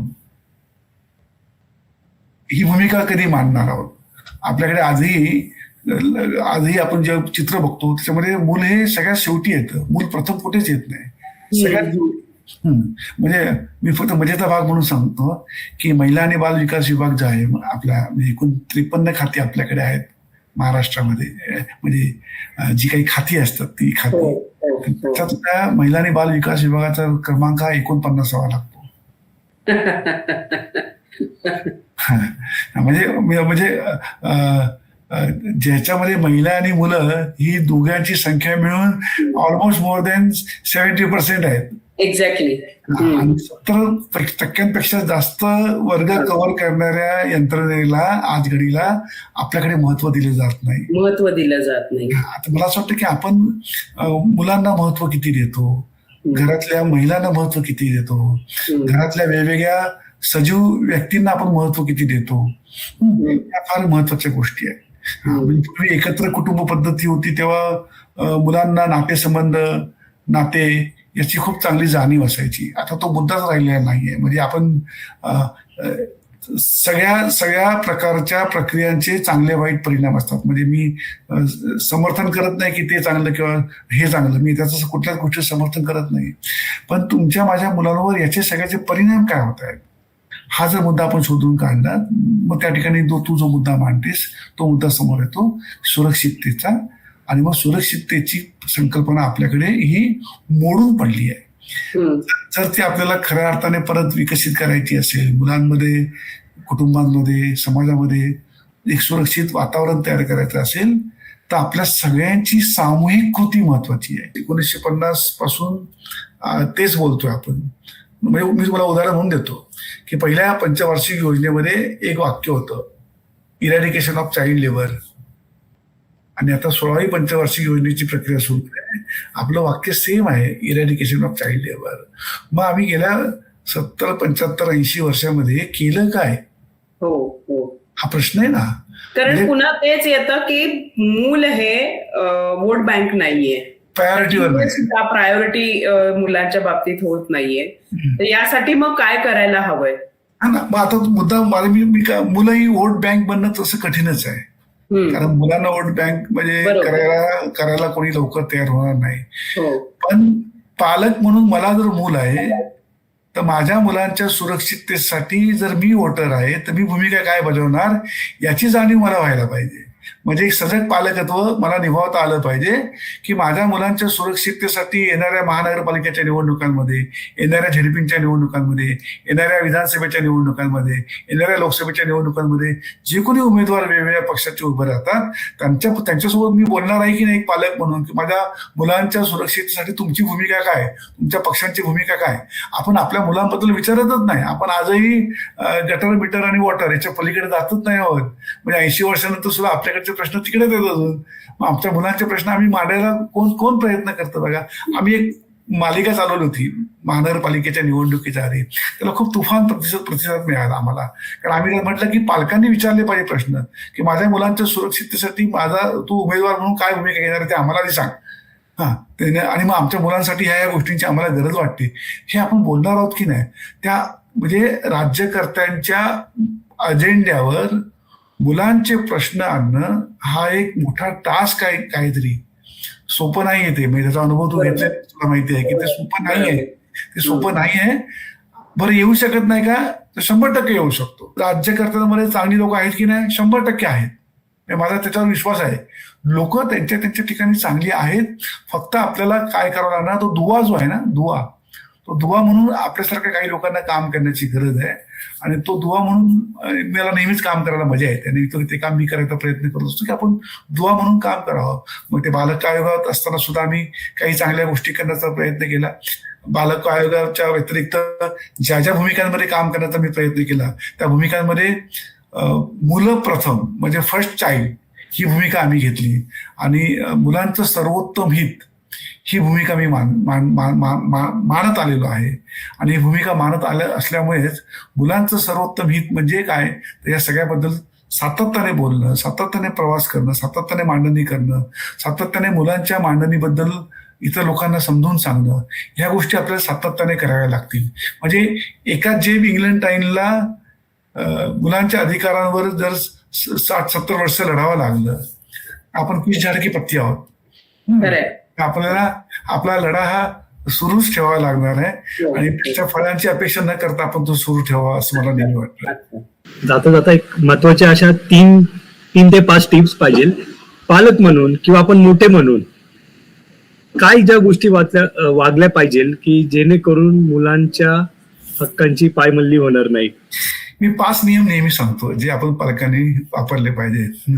प्रत्येक मूल समान आहे. प्रत्येक मूल महत्वपूर्ण आहे. प्रत्येक मुलात चांगले बदल होऊ शकतात. कोणतंही मूल जन्मता गुन्हेगार नसतं आणि प्रत्येक मूल शिकू शकतं. तर हे 5 नियम जर आपण सगळ्यांनी आपल्या आयुष्यात किंवा व्यक्तिगत आयुष्यात जरी आपण वापरले तर सुद्धा आपल्याला इतर कोणत्या मुलांचे अधिकार डावलण्याची गरज भासणार नाही. ती प्रक्रिया आपण सुरू करूया. खूप सुंदर मांडणी केली सर बालकांच्या हक्क आणि अधिकारांच्या संदर्भात. आणि आपण असेच पुढे जोडले जाऊ आणि नक्की याचा बालकांना ते नक्की पुढे भविष्याचे आदर्श नागरिक होण्याकरता आपण नक्की प्रयत्नात राहू. आणि माय समष्टीवर आल्याबद्दल तुमचे मनापासून धन्यवाद. खूप खूप छान आहे. मलाही छान वाटलं या निमित्ताने भेट झाली, तुम्ही बोलता आलं. हो. बाल हक्क आणि अधिकार हे केवळ कायदेशीर कलम नसून तर बालकांच्या सर्वांगीण विकासाच्या उद्देशाने बनवलेलं हे एक सुरक्षा कवच आहे. त्यांना देशाचा जबाबदार नागरिक बनवणं हे पालक आणि समाजाचं मुख्य कर्तव्य आहे. या विषयावरचे नवीन व्हिडिओज आपण पाहूया पुढच्या एपिसोडमध्ये. धन्यवाद.